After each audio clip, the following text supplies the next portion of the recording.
49 fertility centre మీకు అందిస్తుంది కేవలం 899 రూపాయలకి ఫర్టిలిటీ అసెస్మెంట్ ప్యాకేజ్. తెలంగాణలో మహిళల కోసం అమలు చేస్తున్న ఉచిత బస్సు ప్రయాణ పథకానికి రోజురోజుకు భారీ ఆదరణ లభిస్తోంది. రాష్ట్ర వ్యాప్తంగా లక్షలాది మహిళలు ప్రతిరోజు ఆర్టీసీ బస్సులో ఉచితంగా ప్రయాణిస్తూ ఈ పథకాన్ని సద్వినియోగం చేసుకుంటున్నారు.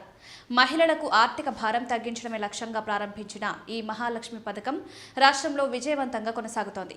అయితే పెరుగుతున్న ప్రయాణికుల సంఖ్య, నకిలీ ఆధార్ కార్డుల వినియోగం వంటి సమస్యలను దృష్టిలో పెట్టుకుని ప్రభుత్వం ఇప్పుడు మరో కీలక నిర్ణయం తీసుకునేందుకు సిద్ధమైంది.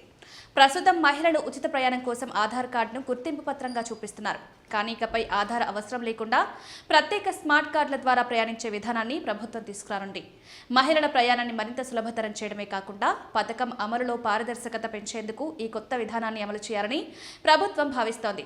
ఈ మేరకు మహాలక్ష్మి స్మార్ట్ కార్డులు జారీ చేయడానికి అధికారులు కసరత్తు ప్రారంభించారు. ప్రస్తుతం విద్యార్థులు, ఉద్యోగులు, ఇతర ప్రయాణికులకు నెలవారీ సీజన్ పాస్లున్నట్లుగానే మహిళలకు కూడా ప్రత్యేక స్మార్ట్ కార్డులు అందించనున్నారు.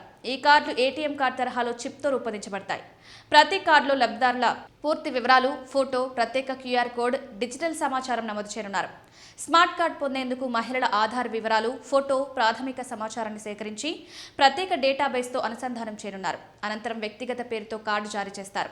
ఈ కార్డు ద్వారా మహిళలు ఇకపై ఆధార్ చూపించకుండానే నేరుగా బస్సుల్లో ఉచిత ప్రయాణం చేయగలుగుతారు. ప్రభుత్వం వచ్చే నెల 2వ తేదీ నుంచి ఈ కొత్త విధానాన్ని అమల్లోకి తీసుకురావాలని ప్రణాళిక సిద్ధం చేస్తున్నట్లు సమాచారం. అయితే ముందుగా ప్రతి జిల్లాలో ఒక మండలాన్ని పైలట్ ప్రాజెక్టుగా ఎంపిక చేసి సాంకేతిక సమస్యలను పరిశీలించిన తర్వాత రాష్ట్ర వ్యాప్తంగా అమలు చేయాలని ఆదేశాలు జారీ చేసినట్లు తెలుస్తోంది. ప్రస్తుతం దీనికి సంబంధించిన సాంకేతిక ఏర్పాట్లు వేగంగా కొనసాగుతున్నాయి. ఈ కొత్త విధానం వెనుక ప్రధాన కారణం నకిలీ ఆధార్ కార్డుల ద్వారా జరుగుతున్న దుర్వినియోగాన్ని అరికట్టడమే. పొరుగు రాష్ట్రాల నుంచి తెలంగాణకు ఉపాధి కోసం వచ్చిన కొంతమంది మహిళలు నకిలీ ఆధార్ కార్డుల సహాయంతో ఉచిత ప్రయాణాన్ని వినియోగిస్తున్నట్లు ప్రభుత్వం గుర్తించింది. దీనివల్ల ఆర్టీసీకి భారీగా ఆదాయం నష్టం జరుగుతోందని అధికారులు చెబుతున్నారు. అందుకే కేవలం అర్హులైన తెలంగాణ మహిళలకే ఈ సదుపాయం అందేలా స్మార్ట్ కార్డు విధానాన్ని తీసుకురావాలని నిర్ణయించారు. అయితే స్మార్ట్ కార్డులు పూర్తి స్థాయిలో అందుబాటులోకి వచ్చే వరకు మహిళలు మునుపటిలాగే ఆధార్ కార్డు చూపించి ఉచితంగా ప్రయాణించవచ్చు. స్మార్ట్ కార్డుల పంపిణీ పూర్తయిన తర్వాత మాత్రం కార్డు తప్పనిసరి చేసే అవకాశం ఉందని అధికారులు సూచిస్తున్నారు.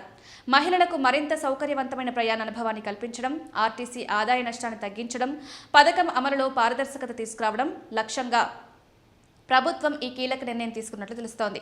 ఈ కొత్త విధానం అమల్లోకి వస్తే మహాలక్ష్మి పథకం మరింత సమర్థవంతంగా అమలవుతుందని అధికారులు భావిస్తున్నారు.